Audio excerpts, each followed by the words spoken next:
মানবতাবিরোধী অপরাধে হাসিনা সহ সাবেক স্বরাষ্ট্রমন্ত্রী ও আইজিপির বিরুদ্ধে অভিযোগ গঠনের শুনানি ১ জুলাই। সহপাঠীকে ধর্ষণের অভিযোগে সিলেট শাহজালাল বিশ্ববিদ্যালয়ের ২ শিক্ষার্থীকে আজীবন বহিষ্কার। সিলেট সুনামগঞ্জ ও লালমনিরহাট সীমান্ত দিয়ে আরও ৪৬ জনকে পুশ ইন করল বিএসএফ। এবং ব্রাহ্মণবাড়িয়ায় অভিনব কায়দায় অবৈধ গ্যাস সংযোগ, বিপুল পরিমাণ রাজস্ব থেকে বঞ্চিত হচ্ছে সরকার।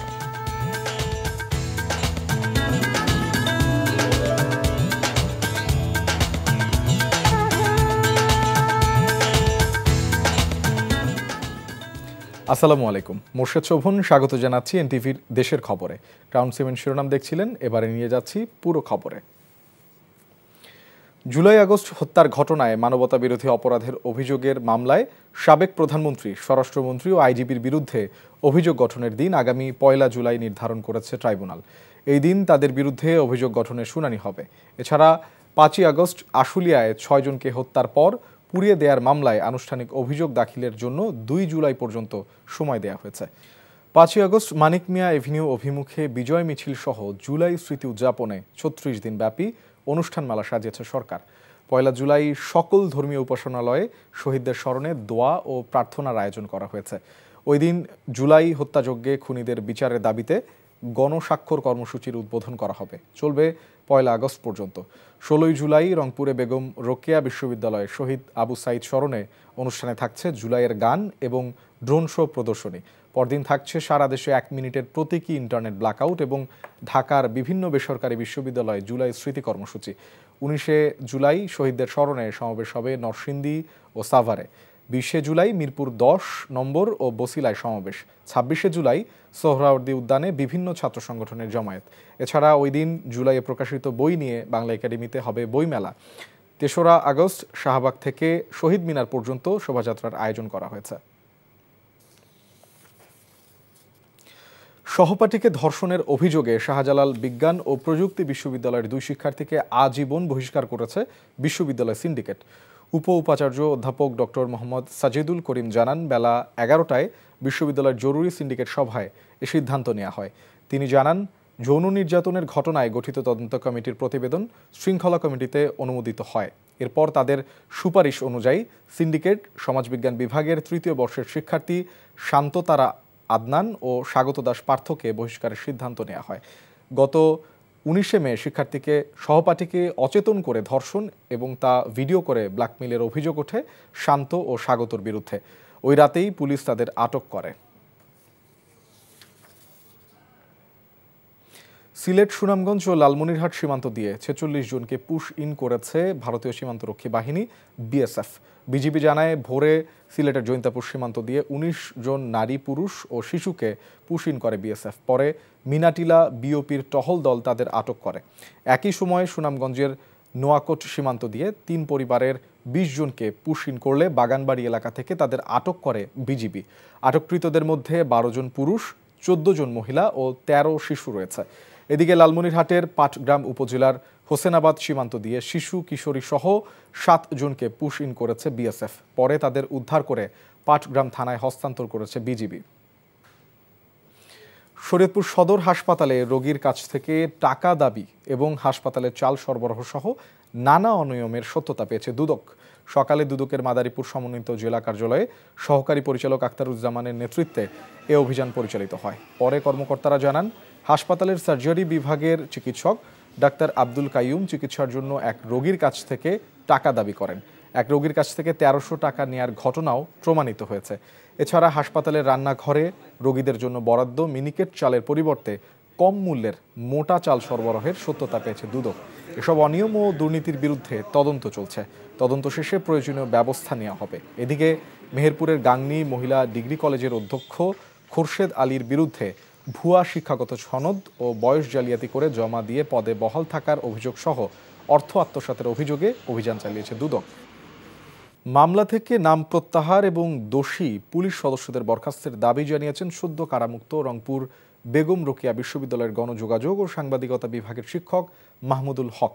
দুপুরে বিশ্ববিদ্যালয়ের কবি হেয়াত মাহমুদ ভবন প্রাঙ্গণে এক সংবাদ সম্মেলনে মাহমুদুল হক বলেন, বিগত সময়ে জাতীয় পতাকা অবমাননা সহ নানা অনিয়মের বিরুদ্ধে সোচ্চার থাকায় একটি চক্র গণঅভ্যুত্থানের শহীদ মানিক মিয়া হত্যা মামলায় ষড়যন্ত্রমূলকভাবে তার নাম অন্তর্ভুক্ত করে দিয়েছে এবং সর্বশেষ পুলিশ রহস্যজনক কারণে হার্ট অ্যাটাকে মৃত্যুবরণকারী সমেশ উদ্দিন হত্যা মামলায়ও তাকে গ্রেফতার করে জেল হাজতে পাঠায়। এ ঘটনায় পুলিশ ও বিশ্ববিদ্যালয় প্রশাসনের কাছে সুষ্ঠু তদন্ত সহ দোষীদের বিরুদ্ধে ব্যবস্থা গ্রহণের দাবি জানিয়েছেন তিনি। ২১ দফা দাবিতে রংপুর কারমাইকেল কলেজে শাটডাউন কর্মসূচি পালন করছেন শিক্ষার্থীরা। সকাল থেকে আন্দোলনকারী শিক্ষার্থীরা কলেজের মেইন গেটে অবস্থান নিয়ে তৃতীয় দিনের মতো কর্মসূচি শুরু করেন। এ সময় শিক্ষার্থীরা প্রশাসনিক ভবন ও ক্লাসরুমে তালা ঝুলিয়ে দেন। একই সাথে প্রশাসনিক বিল্ডিংয়ে বিদ্যুৎ সংযোগও বিচ্ছিন্ন করে দেওয়া হয়েছে। আন্দোলনরত শিক্ষার্থীরা জানান, ক্যাম্পাসে শিক্ষা উপদেষ্টা ও জাতীয় বিশ্ববিদ্যালয়ের ভিসি না আসা পর্যন্ত তাদের এই আন্দোলন চলবে। আন্দোলনের ফলে কলেজের সব ধরনের ক্লাস ও পরীক্ষা বন্ধ রয়েছে। নিয়োগ বিধি সংশোধন করে স্নাতক পাশ স্বাস্থ্য সহকারীদের 14তম গ্রেড প্রদান সহ 6 দফা দাবিতে অবস্থান কর্মসূচি পালন করছেন স্বাস্থ্য সহকারীরা। সকাল 10টায় ফরিদপুর স্বাস্থ্য সহকারীদের নিয়োগ বিধি সংশোধন পূর্বক স্নাতক সংযুক্ত করে 14তম গ্রেড প্রদান ও ইন সার্ভিস ডিপ্লোমা প্রশিক্ষণের মাধ্যমে 11তম গ্রেডে উন্নীতকরণ সহ 6 দফা দ্রুত বাস্তবায়নের দাবিতে অবস্থান কর্মসূচি পালিত হয়। দাবি বাস্তবায়ন না হলে আগামী 8 জুলাই সারা দেশে সিভিল সার্জনের অফিসের সামনে অবস্থান কর্মসূচির ঘোষণা দেন তারা। এদিকে একই দাবিতে লক্ষ্মীপুরের স্বাস্থ্য সহকারীদের 2 ঘন্টা অবস্থান কর্মসূচি পালন করেছেন। এছাড়া নাটোর ও ভৈরবে 6 দফা দাবি বাস্তবায়নে স্বাস্থ্য সহকারীদের অবস্থান কর্মসূচি পালিত হয়েছে। কুমিল্লার লালমাই পাহাড় জুড়ে কাঁঠালের ব্যাপক ফলন হয়েছে। লালমাই পাহাড় এলাকায় প্রবেশ করলে কাঁঠালের মিষ্টি ঘ্রাণ পাওয়া যায় এখন। স্থানীয়দের পাশাপাশি ঘুরতে আসা দর্শনার্থীদের কাছে এই পাহাড়ের কাঁঠাল অনেক পছন্দের। স্থানীয় চাহিদা মিটিয়ে এসব কাঁঠাল যাচ্ছে অন্য জেলায়। কুমিল্লা প্রতিনিধি মাহফুজ নান্টুর বিস্তারিত রিপোর্ট। কুমিল্লা শহর থেকে 8 কিলোমিটার পশ্চিমে সদর দক্ষিণ উপজেলায় অবস্থিত লালমাই পাহাড়। প্রায় 12 মাইল দীর্ঘ ও 3 কিলোমিটার প্রস্থের এই পাহাড় এলাকায় এখন কাঁঠালের মো ঘ্রাণ। ছোট বড় সব গাছেই কাঁঠাল ফলেছে। পাইকাররা এসে এসব কাঁঠাল কিনে নিয়ে যায়। চণ্ডীমুড়া, রতনপুর, লালমাই ও বিজয়পুর বাজার কাঁঠালের ক্রেতা বিক্রেতায় এখন সরগরম। পাহাড় ছাড়াও পাহাড়ের পাদদেশের সব বাড়িতে রয়েছে কাঁঠাল গাছ। বিভিন্ন দামে বিক্রি হয় এসব কাঁঠাল। এই কাঁঠালগুলো বহু জায়গা যায়, বরুড়া যায়, কুমিল্লা যায়, বহু জায়গা, ঢাকা, চিটাং, বহু জায়গা দেখতে আসছে। এটা অন্য কাঁঠাল শেষ হয়ে গেলে এটা আসে, তো এটার দামে মোটামুটি ভালোই পাওয়া যায়। আমাদের এখানকার কাঁঠাল বিশেষ করে চট্টগ্রাম, ফেনী, আপনার ঢাকা, নারায়ণগঞ্জ, ব্রাহ্মণবাড়িয়া, নোয়াখালী, লক্ষ্মীপুর, চাঁদপুর এদিকে বিশেষ করে এগুলো মানে প্রচলিত হয়। নানা প্রতিবন্ধকতা পার করে লালমাই পাহাড়ের 135 হেক্টর জুড়ে উৎপাদিত হয় কাঁঠাল। এক মৌসুমে অন্তত 3 কোটি টাকার কাঁঠাল বিক্রি করেন স্থানীয় চাষি ও গৃহস্থরা। কাঁঠাল উৎপাদন বৃদ্ধিতে কৃষি বিভাগ থেকে দেয়া হয় সব রকমের পরামর্শ। আমাদের কৃষি বিভাগের পক্ষ থেকে আমরা কাঁঠাল উৎপাদনকারী যে ফার্মাররা আছে তাদেরকে আমরা সবসময় আমাদের পক্ষ থেকে যতটুকু সাহায্য সহযোগিতা সরকারিভাবে করা যায় সেটা আমরা করতেছি এবং তাদেরকে সকল ধরনের পরামর্শ আমরা দিচ্ছি যাতে তাদের এই কাঁঠালের আবাদটা সবসময় বৃদ্ধি পায় এবং তারা যাতে অর্থনৈতিকভাবে লাভবান হতে পারে। লালমাই পাহাড়ের মাটি কাঁঠাল চাষের জন্য উপযোগী। পাহাড় কাটা ও বন উজাড় করা বন্ধ করা গেলে লালমাই পাহাড়ে কাঁঠালের বাম্পার ফলন হবে বলে মনে করেন স্থানীয়রা। NTV news desk. চাঁদপুরের কচুয়ায় মাদ্রাসা ছাত্র মোহাম্মদ মিলন হোসেনকে শ্বাসরোধ এবং পানিতে ডুবিয়ে হত্যার দায়ে 2 আসামিকে মৃত্যুদণ্ড দিয়েছে আদালত। অপর আসামিকে যাবজ্জীবন কারাদণ্ড দেয়া হয়। দুপুরে চাঁদপুরের অতিরিক্ত জেলা ও দায়রা জজের বিচারক সৈয়দ তফাজ্জল হোসেন হিরু এ রায় দেন। হত্যার শিকার মিলন স্থানীয় চাপাতলি মাদ্রাসার 6ষ্ঠ শ্রেণীর ছাত্র ছিল। মৃত্যুদণ্ডপ্রাপ্ত আসামি শামীম হোসেন ও ইমাম হোসেন, যাবজ্জীবন সাজাপ্রাপ্ত আসামি রাব্বি হোসেন। 2015 সালের 29শে জুনে মাদ্রাসা ছাত্র মিলন নিখোঁজ হয়। 2রা জুলাই স্থানীয়দের মাধ্যমে মিলনের পরিবার জানতে পারে পারিবারিক সম্পত্তির বিরোধের জেরে মিলনকে পানিতে ডুবিয়ে এবং শ্বাসরোধে হত্যা করে আসামিরা। মামলাটি দীর্ঘ 10 বছর চলাকালীন সময়ে 22 জনের সাক্ষ্য গ্রহণ করে আদালত। আসামিদের অপরাধ স্বীকার ও মামলার নথিপত্র পর্যালোচনা শেষে বিচারক তাদের উপস্থিতিতে এ রায় দেন। এদিকে খাগড়াছড়ির স্কুল ছাত্রীকে ধর্ষণের ঘটনায় মামলার প্রধান আসামি আমিনুল ইসলাম প্রকাশ আমিনকে যাবজ্জীবন দিয়েছে নারী ও শিশু নির্যাতন দমন ট্রাইব্যুনালের বিচারক আজিজুল হক। জামালপুরে আবাসিক medical officer doctor Mohammad Tarikul Islam রনির উপরে সন্ত্রাসী হামলার প্রতিবাদে অবস্থান কর্মসূচি পালন করেছে কর্মকর্তা ও কর্মচারীরা। দুপুরে হাসপাতালের সামনে অবস্থান কর্মসূচিতে বক্তারা তরিকুল ইসলাম রনির উপরে হামলার তীব্র নিন্দা ও প্রতিবাদ জানান। একই সাথে হামলাকারী ডাক্তার ইকরামুল হক তালুকদার হিটলু ও তার স্ত্রী ডাক্তার শারমিন আক্তারকে আগামীকাল সকালের মধ্যে আইনের আওতায় না আনলে কঠোর আন্দোলনে নামার হুঁশিয়ারি দেন। জেনারেল হাসপাতালে আউটসোর্সিংয়ে জনবল নিয়োগকে কেন্দ্র করে সোমবার হাসপাতালে প্যাথোলজি বিভাগে আবাসিক medical officer doctor Mohammad Tarikul Islam রনির অফিস কক্ষে চিকিৎসক ডাক্তার ইকরামুল হক তালুকদার হিটলু ও তার স্ত্রী ডাক্তার শারমিন আক্তার হামলা চালায়। দলের নাম ব্যবহার করে কেউ অন্যায় করলে, দলকে কলঙ্কিত করলে তার দায় ভার নেবে না দল বলে মন্তব্য করেছেন কৃষক দলের কেন্দ্রীয় কমিটির সাধারণ সম্পাদক শহীদুল ইসলাম বাবুল।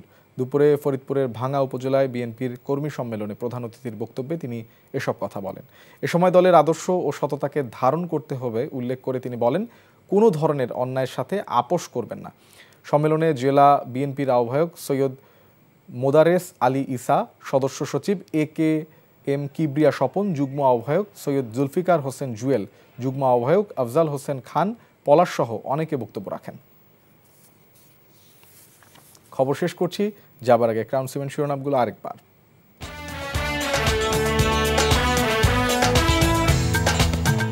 মানবতা বিরোধী অপরাধে হাসিনা সহ সাবেক স্বরাষ্ট্রমন্ত্রী আইজিপির বিরুদ্ধে অভিযোগ গঠনের শুনানি 1 জুলাই। সহপাঠীকে ধর্ষণের অভিযোগে সিলেট শাহজালাল বিশ্ববিদ্যালয়ের 2 শিক্ষার্থীকে আজীবন বহিষ্কার।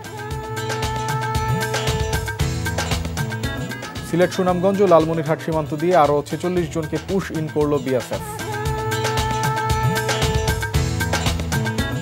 এবং ব্রাহ্মণবাড়িয়ায় অভিনব কায়দায় অবৈধ গ্যাস সংযোগ, বিপুল পরিমাণ রাজস্ব থেকে বঞ্চিত হচ্ছে সরকার। এই ছিল দেশের খবরে। এই খবরের ভিডিও সহ আপডেট জানতে ভিজিট করুন এনটিভি অনলাইন www.ntvbd.com। এছাড়াও এনটিভির জনপ্রিয় সব অনুষ্ঠান ও খবরের আপডেট জানতে ভিজিট করুন আমাদের ইউটিউব ও ভেরিফাইড ফেসবুক পেজ। 6টায় ইভিনিং নিউজ দেখার আমন্ত্রণ রইল। ধন্যবাদ সবাইকে।